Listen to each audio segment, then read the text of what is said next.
Sir, जो मुख्तार अंसार की मौत हुई उस पर आपका क्या कहना है? आप कह रहे हैं मतलब ये इस पे बहुत सारा राजनीति हो रहा है और कह रहे हैं कि उनके बेटे का ये कहना है कि पॉइजन देके उनको मारा गया। आपका क्या कहना है सर?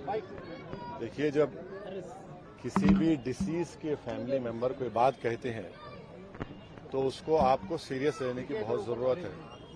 और अगर आप देखेंगे सुप्रीम कोर्ट में भी वो लोग गए थे जिसमें उन्होंने इस एप्रीहेंशन का इजहार किया था उस फैमिली ने कि उनको प्रिजन में ही मार दिया जाएगा, कि कोई अंदर आएगा।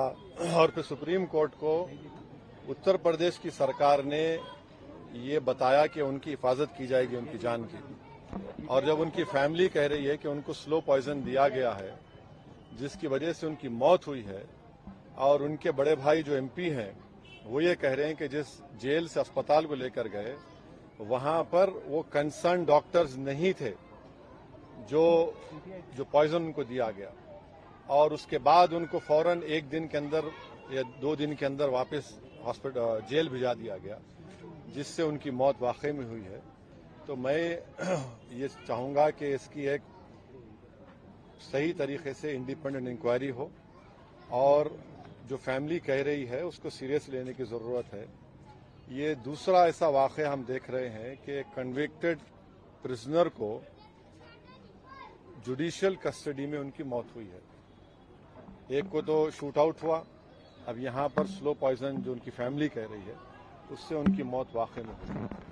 सर, अब तो मतलब इस पे जो पॉलिटिक्स हो रहा है, राजनीति हो रहा है, इस पे आपका क्या कहना है? क्योंकि देखिए पॉलिटिक्स का सवाल नहीं है। क्या पॉलिटिक्स हो रही है? सुनिए, एक आदमी तो मर गया जो जुडिशियल कस्टडी में है, ठीक है, कोर्ट ने उनके ऊपर सेंटेंस दिया उनको, मगर आपकी कस्टडी में है, जुडिशियल कस्टडी में है, और ये तो दूसरा वाकया है। इसमें पॉलिटिक्स क्या है? जब जुडिशियल कस्टडी में किसी की मौत हो रही है और उनकी फैमिली उस एप्रीहेंशन का इजहार कर चुकी है, सुप्रीम कोर्ट वो लोग केस डाले हैं, तो इसमें पॉलिटिक्स क्या है भाई? एक आदमी की तो मौत हो गई ना, इसमें पॉलिटिक्स करना क्या है? वो तो अपनी जान दे दिए, वो जान चलेगी उनकी, तो पॉलिटिक्स क्या हो रही? अब जाने की जिम्मेदारी किस पर है? इसमें पॉलिटिक्स क्या करना है? इसमें तो सच्चाई को जानना है, जस्टिस करना चाहिए। Worst rule is prevailing.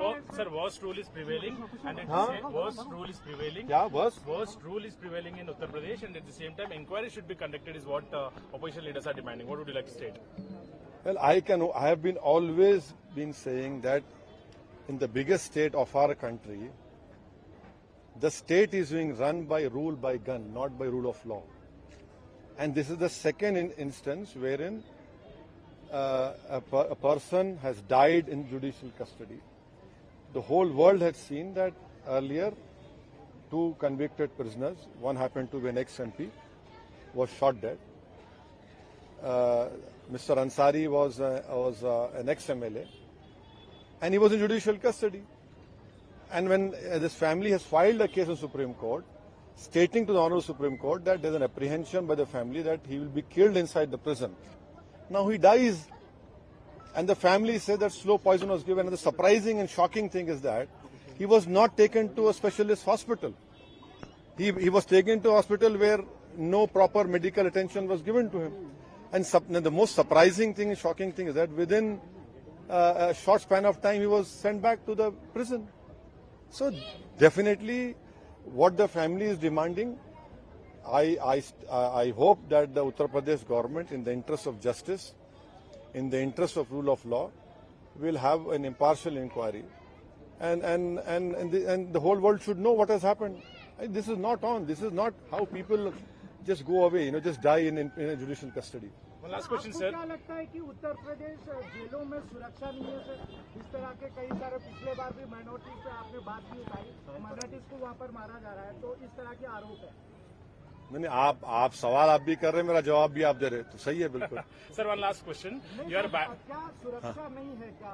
नहीं, अब देखिए, अगर कोई हथकड़ी में 2 प्रिजनर्स हैं और उनको पुलिस के सामने उनको गोली चला दी जाती है, और अगर कोई वहां के मुख्यमंत्री के बारे में कुछ फेसबुक पे अनाप शनाप बक ले, तो 48 घंटे में आप पहुंच जाते उसको। ये क्या हो रहा है? ये कैसे हो रहा है? रूल ऑफ लॉ से देश यूपी चलना चाहिए, रूल ऑफ गन से नहीं चलना चाहिए। इससे संविधान के ताल्लुक से, कोर्ट्स के ताल्लुक से जो इकबाल होता है ना, उस इकबाल को बरकरार रखना चाहिए. Sir, you are a barrister, so 600 lawyers writing a letter to CJI and Prime Minister calling it bullying, and Congress is, known for this. He's saying I am neither a spokesperson for both the parties, thankfully.